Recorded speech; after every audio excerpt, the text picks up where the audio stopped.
김태수 금융작가와 함께하겠습니다. 안녕하세요, 작가님. 네, 안녕하세요. 저희 정말 힘든 하루를 보냈습니다. 미국도 지금 야간 선물 보니까 움직임이 심상치가 않거든요. 어떤 분석이 주말 동안 나왔는지 그리고 오늘 어떻게 열릴지 중심으로 예측 좀 부탁드릴게요. 네, 저는 오늘 힘들어하시는 분들한테 이런 질문을 던졌습니다. 삼성전자 조금이라도 사셨어요? 하고 물어봤습니다. 62,000원에 삼성전자 안 사고 뭐 하시나요? 하고 말씀을 드렸는데, 장이라는 건 조금 뒤집어 보면은 항상 더 좋은 기회가 오기 때문에 너무 이렇게 디프레스하게 그렇게 감정을 가져갈 필요는 없을 것 같습니다. 일단 미국장 지난주에 밀렸어요. 예, 근데 밀렸는데 장 시작 전에 CPI 지수 나오고 밀린 것보다 장 마감 직전에 밀린 게 더 커요. 그럼 그걸 우리가 알아봐야 되는 거죠. CPI 지수 때문에 밀린 거는 뭐 당연히 밀린 건데, 근데 그거보다 더 크게 밀렸단 말이죠. 첫 번째는 시장에서 대형주들의 리더십이 이제 그 신뢰를 잃어가고 있습니다. 뭐냐면 애플, 구글이 3%대 빠졌죠. 마이크로소프트, AMD, 메타가 4%대 빠졌어요. 그리고 넷플릭스, 엔비디아, 아마존닷컴이 5%대 빠졌습니다. 예전만 하더라도 최근 2년 동안 장 밀리면은 얘네 무조건 잡고 있으면 무조건 올라갔어요. 근데 지금은 어때요? 얘네 얘기 안 합니다. 지금은 자꾸 다른 종목 얘기해요.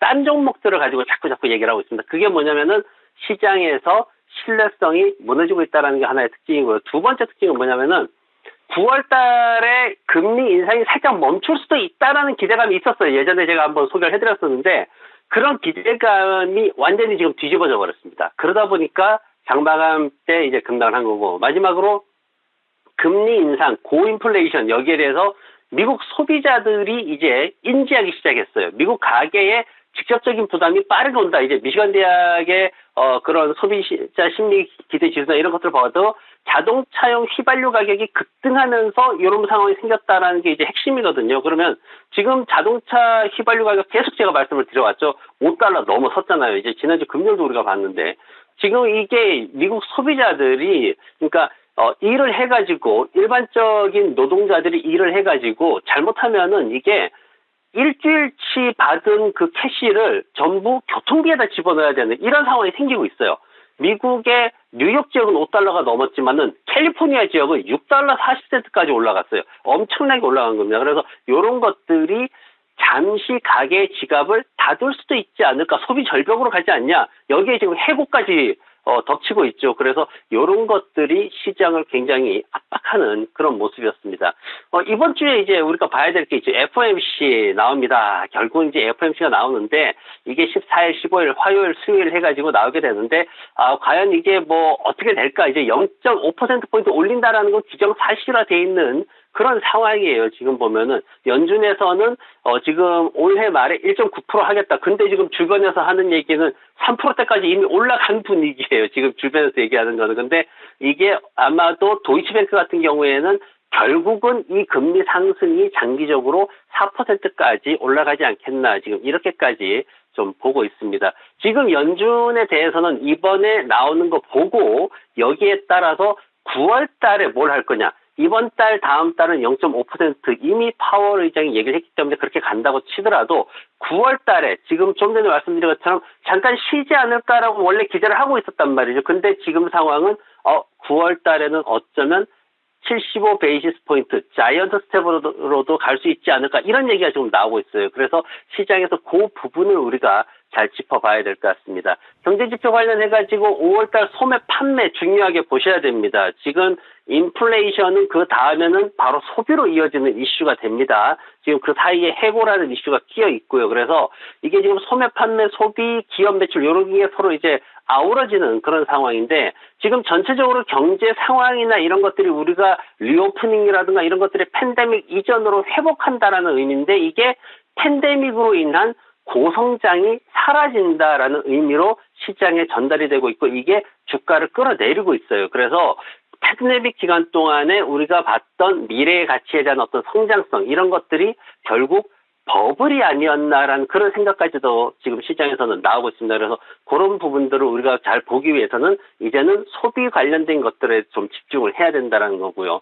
또 하나 이제 중요하게 봐야 될 게 신규 실업수당 신청자 수가 나옵니다. 목요일 날 나오는데 예상치가 24만 건이 지금 나오고 있어요. 요거보다 조금만, 정말 한 건이라도 올라가면은 올해 데이터를 모두 되돌리는 그런 상황이 진행이 됩니다. 해고자 수가 그동안 굉장히 제가 이제 강조를 드리면서 말씀을 드려왔는데 해고자 수가 실업수당에도 빠르게 영향을 미치고 있는 그런 모습을 보이고 있습니다. 그리고 제가 마지막으로 제가 그림 하나 가지고 왔는데요. 여러분들 굉장히 지금 제가 처음에 말씀드릴 때 뒤집어 보면은 또 다른 기회가 있다라고 말씀드렸잖아요. 제가 가끔 이제 저도 뭔가 이제 호흡을 길게 할 때 하는 방법입니다. 오늘은 제가 금강산의 만물상을 그린 수묵화를 가지고 왔습니다. 거기에다가 제가 뭘 얹었냐? 애플 캔들 차트를 얹었어요. 비슷해 보이죠? 옛날부터 이미 100년 전부터 해가지고 차트 분석에 있어서 주식시장은 자연의 법칙을 따른다라는 것을 이미 수없이 많이 들어왔고 배워오셨을 거예요. 예, 시장에서 조금 더 여유 있게 생각을 하시면은 충분히 기회도 많기 때문에 제가 그동안 뭐 포드라든가 아니면 시스코라든가 말씀드려서 주식 떨어집니다. 떨어지는데 그때 분할매수 하셔야 됩니다라고 말씀드렸잖아요. 제 생각에는 오늘 밤에 시가 나오면은 첫 번째 매수하는 타이밍이 바로 오늘 밤이에요. 그렇기 때문에 뭐 따라가면 시장의 흐름에 흔들려 버리면은 힘들지만은 그러지 않고 내 길을 가게 되면은 더 편안하게 갈 수 있으니까 그런 부분도 생각하면 좋을 것 같습니다. 이 자연의 법칙이 우리를 이제 위로만 향하게 해줬으면 좋겠네요. 그림 보면서 그런 생각이 들었습니다. 자, 그럼에도 우리는 새로운 종목을 좀 발굴해봐야죠. 오늘은 어떤 종목에 대한 이야기 좀 해주실까요? 네, 오늘은 제가 이 종목 편안하게 말씀드릴 수가 있습니다. 바로 메리베드라는 회사인데요. 물론 MRND라는 그런 코드를 쓰고 있습니다. 마리화나 산업에서 우리가 그냥 마리화나를 생각하는 게 아니라 마리화나의 추출물인 칸나비디올이라는 이 성분을 생각하면 됩니다. 이 성분은 쉽게 말해가지고 어떤 마약성 그런 재료도 아니고요. 그리고 중독성이 있는 재료도 아닙니다. 의료용으로 많이 사용되고 있고 힐링용으로 많이 사용되는 오일을 많이 만들고 있습니다. 이 칸나비디올을 어디에다 접목시키냐 했더니 간식거리에다가 접목을 시켰습니다. 그래서 아이스크림을 곧 출시할 예정이고요. 지금 현재 과일을 가지고 만든 젤리라든가 쿠키라든가 이런 거에 칸나비디올을 추출물을 갖다가 집어 넣어가지고 제품들을 만들어서 시중에 합법적으로 팔고 있는 그런 회사입니다.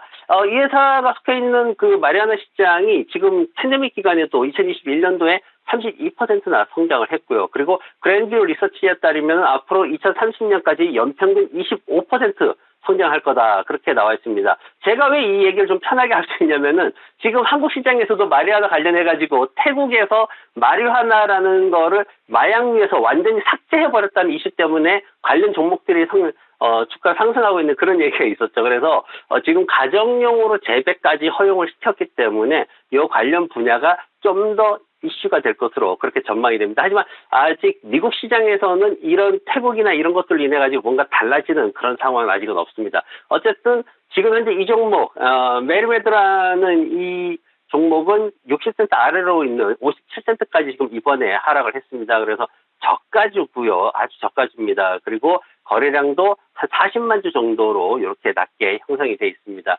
그리고 지금 이 회사의 어떤 매출이나 이런 것들을 봤을 때 지금 현재 시장에서 굉장히 성장성을 빠르게 그렇게 가지고 오고 있는데 지금 보면은 소매 약국이나 이런 데에서부터 해가지고 시장에서 2021년도에 벌써 40%의 어떤 성장성이나 이런 것들을 가지고 왔고 그리고 순이익 같은 경우에도 벌써 굉장히 크게 증가하고 있고 약국들이나 이런 고객들 판매처 같은 경우에도 6%씩 이렇게 증가를 하고 있습니다. 그리고 음료 카테고리에 이미 진입을 해가지고 실제 매사추세츠나 이런 몇 개 주에서는 음료 판매하는 그 라인에 관련된 제품들이 들어가서 판매가 되고 있는 이런 것들을 볼 수가 있고요.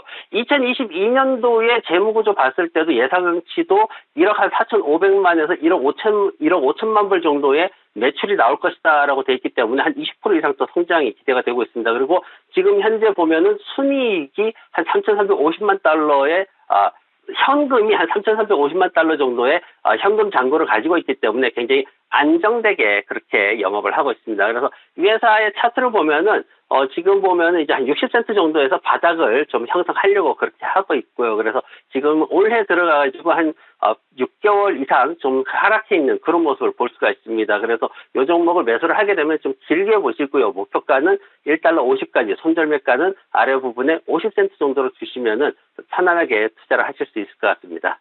네. 오늘 특징적인 종목까지 봤고요. 오늘 시장 어떻게 간밤에 있었던 뉴욕 증시 흐름과 함께 연동해서 주요 이벤트도 깔끔하게 정리 받아봤습니다. 지금까지 김태수 금융작가와 함께했습니다. 고맙습니다. 네, 고맙습니다.